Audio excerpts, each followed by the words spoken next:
You would think that someone like me, anchor host of 7 online BBTV shows, international motivational speaker at big events, accomplished at networking, that I would be an extrovert. But I'm not really. I love working from my home, and I'm notoriously known as a poor socialiser amongst my family and friends. So, am I a mixed up person or just normal with my introversion? It's a subject very much of the moment, and I thought you may need some guidance, either for yourself or dealing with colleagues. So who better to visit than the founder of Flourishing Introverts, Joanna Rawbone. Welcome, Joanna. Thank you, Malcolm. It's great to be here with you. Lovely to talk to you. Now, before we get into our questions, can you please give us a definition in your mind of the difference between an extrovert and an introvert? I can, and that's actually such an important place to start because there are so many myths and misconceptions about what extroversion and introversion is. I go back to the original Jungian definition where an extrovert is somebody who is recharged, whose mental batteries are recharged by being in busy environments. They enjoy social interaction and change in order to recharge their batteries. So you can almost imagine an extrovert having a solar panel to recharge their mental batteries. And every time they're in that busy kind of hubbub, the excitement, their mental batteries are recharging. And that's the very thing that drains an introvert's batteries. So we are already overstimulated mentally. We don't need that external stimulation. And as a result, we generate a calm and peaceful, quiet energy from within. And when we need to recharge our batteries, when we can feel them kind of dropping down, we need to take ourselves away. Imagine an introvert plugging themselves quietly into a socket in the corner of the room and staying there until they're fully recharged. So the difference isn't about behavior, it's about what drains and what charges our mental batteries. End of. Wow. Now you've made me really think there because, I do love being on the stage and it's sun shining outside, so I need to get those batteries charged. So how do you spot an introverted person? You heard my personal story, which I probably got wrong. But to the business world, I think I'm hiding my introversion, but I'm happy in my skin. And as I've got older, I've become even more happy with it. How would you spot me if I'm an introvert? Well, it's a really hard thing to spot because there are 6 different types of introverts, and the classic introvert is the one that we could probably all spot.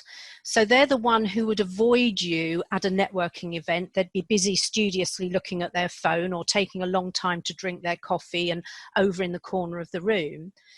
But there are the other 5 pure types of introvert, all have access to extroverted behaviors that they can utilize without feeling that drain of battery. So for instance, an open introvert, and I happen to be an open introvert, if you ask me how I feel, I'm unlikely to do the British thing and say, fine. I'm likely to tell you, and you might wish you hadn't asked. An engaging introvert is somebody who has this really captivating magnetic energy. They're brilliant on the stage, give them a purpose and a clear message. So I suspect you might be an engaging introvert. But once you're off the stage, it's like, okay, now I need to recharge my batteries. So whereas some speakers will come off stage and relish the signings and the questions, typically introverts, I've given my all on stage, now let me recharge for a little while just to top that battery up again. And the other types, the dynamic, the connected, the sociable, we may be a combination of all of those. The classic is one pure type. We have those 5 other pure types, and then we can be a combination of those other 5 types. So spotting us is really hard, except if you notice that anybody in your circle all of a sudden will go offline, either mentally or literally just disappear without saying. So at a party, at a social gathering, the introverts are the one who all of a sudden, it's like, where's Joe gone? Right. It's Yeah. because we've had enough peopling. We're all peopled out. And that's a phrase if you know us well as an introvert, you'll hear us say, I'm all peopled out. So it's hard to spot just from behavior, but you will notice us disappearing and going offline. I'm an engaged. I better not tell my wife I'm an engaged introvert. I've invented number 7. I'm a married introvert. I suggest there's bias in the workplace about supposedly shy introverts. What do people get wrong when thinking of introverts at work? Well, some of the myths and misconceptions are that we confuse, we mix up, we conflate introversion with shyness, with social anxiety and depression. But actually, I know extroverts who experience all of those things. But because introverts don't like to speak for the sake of speaking, that gets misinterpreted as shyness. So one of the fundamental differences between introverts and extroverts is that introverts tend to have this think, say, think communication process. So ask me a question, I'll want to properly think it through and then give you my answer. But if the conversation moves on too fast, I might not get to the say part of my process. Extroverts tend to have the say, think, say, so the opposite. So ask them and they'll tell you something, and then they'll make sense of it. It's almost like a stream of consciousness that they'll make sense of as they're speaking. If you've ever thought to yourself, wow, they like the sound of their own voice, don't they? It could be they're an extrovert who's having to vocalize their thoughts in order to make sense of it. So we get mistakenly confused with being shy because we don't just chip in at any conversation. We contribute when we have something of value to add. And we're not all shy. Am I shy? I don't think so. Excellent. Yeah. Now, look, a lot of people at the moment think that introverts are ideal for remote working or working from home because they don't like to interact. But to me, that sounds wrong. What's your thoughts? A lot of introverts have enjoyed working from home, provided their household is introvert friendly.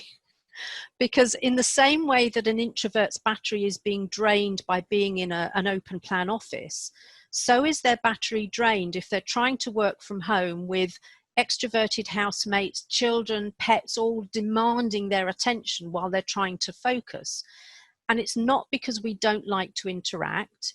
Again, it's back to that communication process. And what it's down to is whether we add value in the interaction. So, think about how many ways there are to communicate with people. I work with a lot of corporate clients, and they'll have Jabber and Yammer and Skype and, Microsoft Teams, email, all these different WhatsApp, all these different ways to communicate. And with it all going on, again, that can drain an introvert's battery. So we like working from home if there's quiet and space and an opportunity to recharge through the day. But if we're surrounded by extroverts, it's not going to work. Just picking up on something you just said there, working with companies, what is it that you do at Flourishing Introverts? So what I do is I work in 3 key areas, really. I work with individual introverts, helping them or enabling them to flourish without pretending to be something they're not. So I spent decades, even after I knew I was an introvert, pretending to be more extroverted because that's what it felt like the organizations I worked with needed. I'm a trainer, coach and facilitator. I MC big events, and most of those people are big characters. So I felt that's what I needed to be. My aim with working with flourishing introvert individuals is that they identify and own their introvert strengths and recognize them for the power that brings. So that's one area. The second area I work with is organizations, and I'm not ashamed to say I intend to rattle their cages to help them see where there is bias in their recruitment processes, in their promotion processes, problem-solving meetings, whatever it happens to be.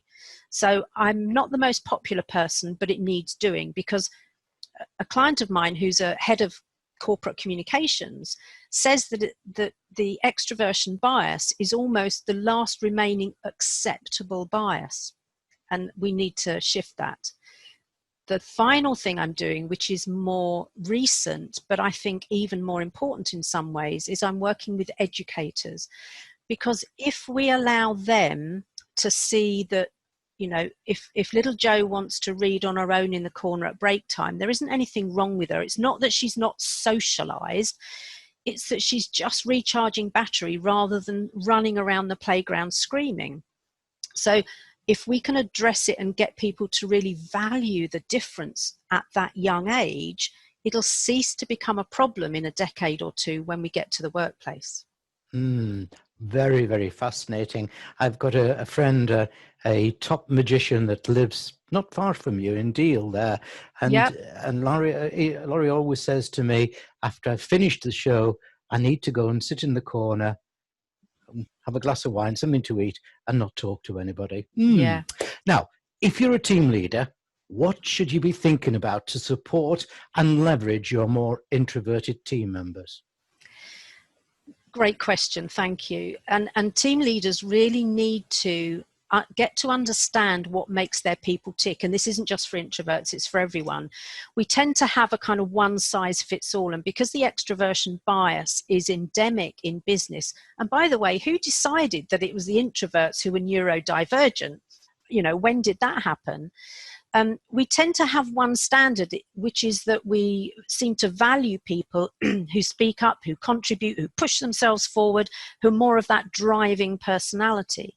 So team leaders would really benefit from getting to know their people, understanding what makes them tick, giving them a chance to talk about their strengths, which are the things that they both enjoy doing and that give them energy, that strengthen them. Because we know so much data now that says when you enable people to play to their strengths, productivity, well-being, and engagement increases massively. So get to know your people properly. So if you're an introvert, what should you be doing to enhance your working from home experience? I'm worried that many people are getting stressful. Right, yeah. It's interesting because one of the things that introverts are talking to me about is whilst they're enjoying working from home, they're constantly worried about being called back into the office. Should I be back in the office? And what's happening to my my visibility and my profile if I'm not back in the office? So I think there are a few things that are really important, which is about communication and keeping in touch, but it needs to be meaningful for the introvert.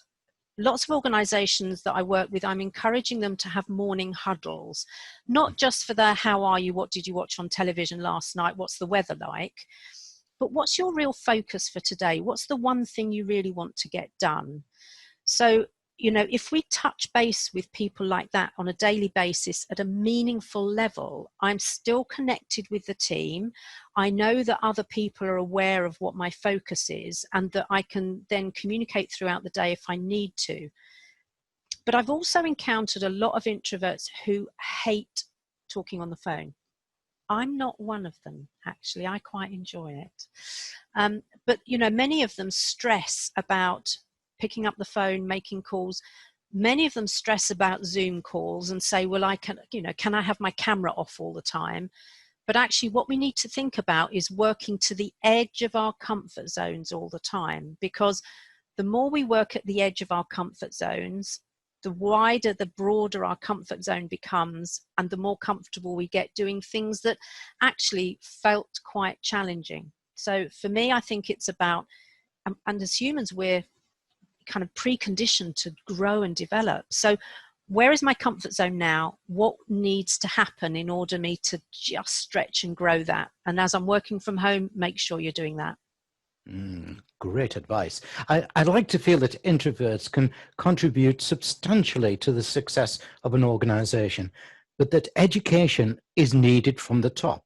So what should business leaders be learning about the potential of introverts? Another great question, and I'd love more business owners and leaders to really be asking those questions for themselves. I think it's about recognizing that in order to have a well-balanced organization, we need both the introvert and the extrovert characters and behaviors. And, you know, we can all flex our behavior to some degree. So I can use extroverted behaviors, but it's going to come at a price. I'm going to feel my batteries draining. So leaders would do well to think about, what is it we're missing in this organization? And in this time of such pace, such speed, our need for speed, what we miss is somebody who just slows things down sometimes. We're in such a hurry to fix problems that we don't give ourselves enough time to look at the root cause. We kind of put sticking plasters over the presenting issue without utilizing the skills of an introvert and their thought through creativity to really get to the heart of a problem. And whilst introverts may not contribute to every meeting, often the thing they do say is the thing that stops us in our tracks. So, you know, the most profound contribution, it often comes from the quietest person. And so leaders really need to be thinking about, what are we missing? Because if we're all fast paced, talking all the time and not enough listening, we've got some big issues here. Yeah. Now, I find that really fascinating, because out of the close to 200 CEO and thought leader interviews we've done in the last 3 months, a huge amount of them don't like being on camera. And I'd say a lot of them are quite introverts. Joanna, sadly, this time of the year, no pantomime, but you can still have 3 fairy godmother wishes. If I gave you 3 wishes for the future of helping introverts flourish, what would those 3 wishes be? The first wish is that organizations would really understand introverts and introversion. With up to 50% of us identifying as introverts, that's an awful lot of people who are either pretending or being exhausted in the process of showing up. So my first wish would be that organizations and leaders really understood introversion and saw the value in that introversion. My second wish is that introverts would be courageous enough to stop hiding. So hiding inside introversion isn't going to sort the problem.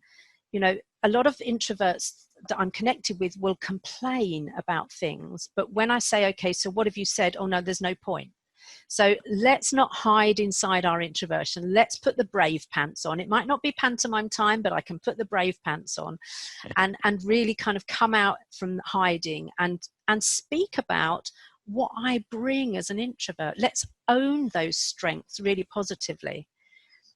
And the third thing would be that we start recognizing introversion in childhood so that we stop giving young children a miserable time throughout their whole education. They'd be my 3 big wishes. Joanna Rawbone, I have thoroughly enjoyed listening to you. I think I'm going to have to change my whole character. And I hope we'll meet again and to help me down the line with it. You have been a brilliant person to interview. Thank you. Thank you very much. I've enjoyed it immensely.